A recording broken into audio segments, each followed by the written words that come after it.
Milei will not tell you that capitalism and freedom are good because they bring the GDP up by 2%, which is the usual boring line that many classical liberals have. Yes, it does raise the GDP, but that's not the important thing.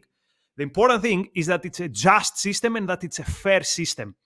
So if you go back to 2019 when Milei had an interesting TEDx talk, he talks about how he fell in love with liberty.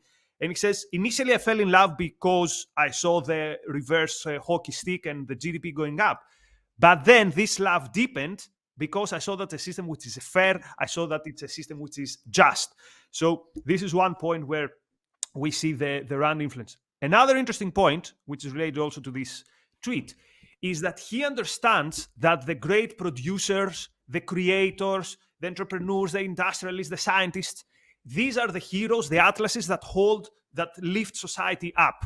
And he notices the injustice that society goes back to these people and tells them, look, you've produced a lot, you've achieved a lot, therefore now you owe us even more stuff back. And Milei says this is an injustice. You are punished for your virtues, which is, again, straight out of Ayn Rand.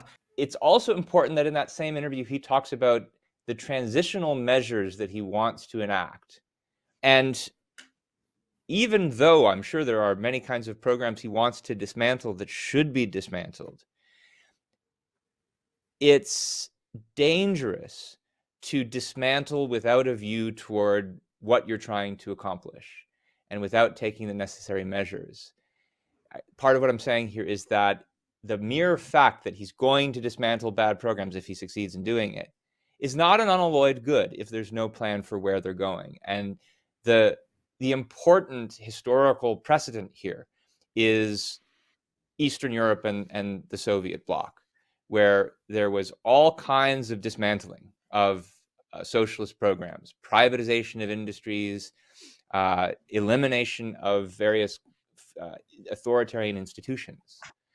And at the time this was happening in the 1990s, a lot of people in the West were very optimistic, thinking this means that we've reached the end of history, capitalism has triumphed. Of course, we now know this was not the case. We know that Russia very quickly, within just a couple of decades, returned to its authoritarian roots, not only because it didn't embrace the philosophical foundations that were necessary for understanding and valuing freedom, but even also just because the necessary political institutions had not been created that would allow for peace and freedom and stability. It's not enough just to tear down bad institutions. You have to build up good ones. You have to build up robust systems of private property and establish respect for the rule of law. None of this was done in the Soviet bloc. And unless Milei is working to do that in Argentina, just tearing down bad institutions isn't going to magically transform Argentina into a country filled with peace and prosperity.